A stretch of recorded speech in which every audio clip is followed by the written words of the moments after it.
Hey everyone, I'm back with another update. In this episode, I'll cover news from the Department of War, the drama in Minnesota, immigration related news, and a generous donation. Of course, I'll end with the noteworthy tidbits. The Washington Post claimed that War Secretary Pete Hegseth and/or Admiral Bradley are war criminals by ordering the killing of terrorists after an initial strike, but as the New York Times reported, Hegseth did not give any further orders and the target remained lawful because the terrorists might have gone to retrieve the boat. Hegseth and the Trump administration confirmed that strikes on narco terrorists will continue, and I'd like to point out to those upset about the deaths of these drug traffickers, the number of those killed in the strikes are absolutely nothing compared to those killed every single hour by the drugs they're bringing into our country. U.S. military development of drone technology is being ramped up so that we don't need to, in Hegseth's words, shoot down cheap drones with $2 million missiles. The program, called Drone Dominance, is a $1 billion program funded by the Big Beautiful Bill, and it will start with creating small attack drones. Last for this topic, Secretary Hegseth presented the Purple Heart to Army Master Sergeant Amy Vreeland, whose award was delayed for years and then mailed to her by the Biden administration instead of presenting it in person. Hegseth said that Army Master Sergeant Amy Vreeland qualified for the award as a result of a mild traumatic brain injury she suffered while deployed in Afghanistan in 2019. However, an administrative backlog resulted in her not receiving the award until January 2023. On to the drama surrounding Minnesota Governor Tim Walz and the Somalian fraud schemes. It was discovered that Minnesota distributed one-third of its non-domiciled CDLs illegally, with Transportation Secretary Sean Duffy giving Governor Walz 30 days to fix the problem or lose $30 million in federal funding. The Small Business Administration ordered an investigation into Minnesota overseeing multiple Somali organizations defrauding the taxpayer through SBA loans, and it's being reported that Walz threatened and intimidated Minnesota whistleblowers on rampant Somalian fraud. Local news in Minnesota reported that Treasury Secretary Scott Bessent is investigating Walz overseeing taxpayer dollars going to a Somalian terror group, and Homeland Security Secretary Kristi Noem discovered that 50% of visas in Minnesota are fraudulent. The Trump administration is preparing a major immigration operation in Minnesota that would primarily focus on Somalians, according to the Associated Press, and the Minneapolis police chief is demanding Somalians and residents call 911 on ICE if they start arresting people with masks on.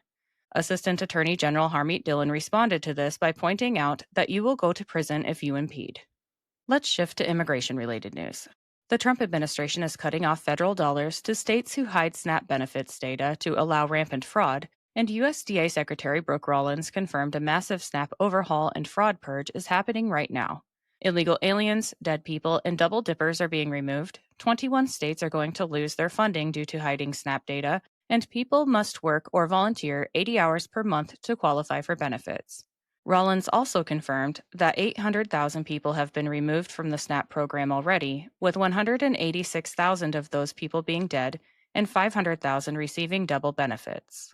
Secretary Duffy revealed that fake CDL schools are running rampant in blue states, letting foreigners who can't speak English get licenses and drive semi-trucks. It's been confirmed that nearly 44% of the 16,000 CDL programs are illegal, and these illegal operations will be shut down. Secretary Noem announced the 10,000th ICE officer will be on the job soon, and the Trump administration has fired 8 immigration judges in New York. The administration officially halted all immigration and naturalization for immigrants from 19 third world countries, including migrants from these nations who already passed the citizenship test and those who came here since January 20th, 2021. Secretary of State Marco Rubio pointed out that it's a lie that we can vet third world migrants, as you can only vet information that exists, and there is no effective way to allow hundreds of thousands of people to enter any country in the world and not face consequences. Hanover Park Police in Illinois just rehired an illegal alien who was recently arrested by ICE, giving him back pay as well, and an anti-ICE man with a known criminal record was arrested for throwing Molotov cocktails at a federal building in Los Angeles. Switching to a very generous donation. Michael and Susan Dell confirmed a massive $6.2 billion investment into 25 million Trump accounts for new American children. This is one of the largest private donations in American history, and it's been confirmed that Trump accounts can grow to $191,000 from age 0 to 18, then to over $2 million up to retirement, with the maximum contribution of $5,000 per year. Michael Dell revealed that the donation applies only to families who need it most for kids under the age of 10 that live in zip codes where the median income is less than $150,000. These Trump accounts are the first real trust funds that the government can't touch. They're 100% private property, controlled by the child's guardians, and donors can contribute money at any time. Now it's time for the noteworthy tidbits, which are brought to you today by Old Glory. Let me tell you about them quick. Are you looking for a gift for a music lover, or maybe some apparel to show off your quirky side? Old Glory has you covered. With over 300,000 officially licensed items covering music, sports, entertainment, and pop culture, you're guaranteed to find the perfect item. They even have seasonal gear. My husband enjoys the Beatles and Led Zeppelin apparel, and I love the Billy Idol apparel. I even found items for my fellow plant enthusiasts. This family-owned superstore is known for their quality and customer service, offers free standard shipping on all orders, and orders are shipped the same day you purchase. My discount code gives you 15% off your entire order, and it's currently the best deal available. Just visit oldglory.com and enter in my promo code JADE, that's JADE, at checkout. All right, let's get back to the tidbits.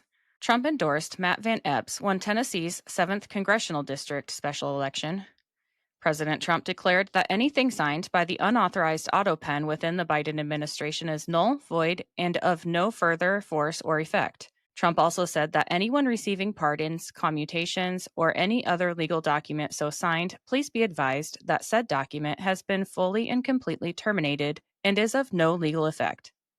Dallas County, Texas moved to all paper ballots secured with watermark paper, and President Trump called on all GOP governors to make paper ballots mandatory to save money and freedom.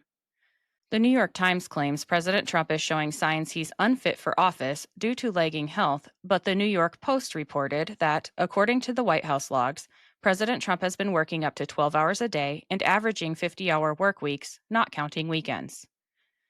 Illinois Democrats are being accused of stealing from the taxpayer after passing guaranteed income, which is very susceptible to fraud.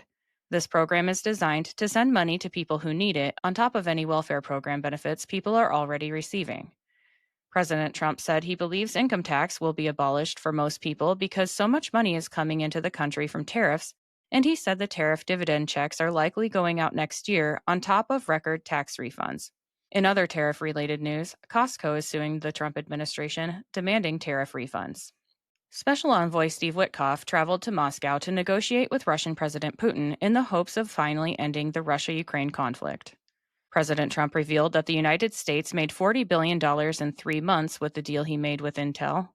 The U.S. House Committee passed legislation abolishing lifetime tenure for federal bureaucrats.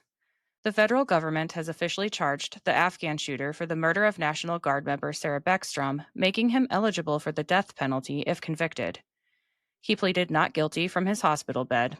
As for Staff Sergeant Andrew Wolf, President Trump announced he is doing better than anticipated, according to Wolf's mother. The U.S. Senate confirmed 2 judicial nominees, David Bragdon and Lindsey Freeman, both to the Middle District of North Carolina. Congresswoman Anna Paulina Luna is forcing a vote on banning congressional stock trading, circumventing leadership. President Trump confirmed there are almost $20 trillion in investments coming into the United States. The Indiana House Committee passed the new Republican redistricting map for the 2026 congressional midterms. Texas Governor Greg Abbott asked Treasury Secretary Scott Bessent to end the tax-exempt status for the Council on American-Islamic Relations, saying it is a direct subsidiary of the Muslim Brotherhood. Obama-appointed Judge Indira Talwani blocked the Big Beautiful Bill from defunding Planned Parenthood across multiple states. Considering it's now a law passed by Congress, her ruling will be quickly overturned. Lastly, the Department of Justice sued several blue states for hiding voter roll data, potentially allowing a large amount of fraud to take place. Assistant Attorney General Harmeet Dillon stated that compliance is not optional, nor is election integrity, and she confirmed the states sued include Delaware, Maryland, New Mexico, Rhode Island, Vermont, and Washington. That's all I have for today. I'll be back with another update soon. Until then, please like, subscribe, and share this podcast, and follow me on Instagram and X at Shades of Jade Pod. Thank you for listening and have a great day.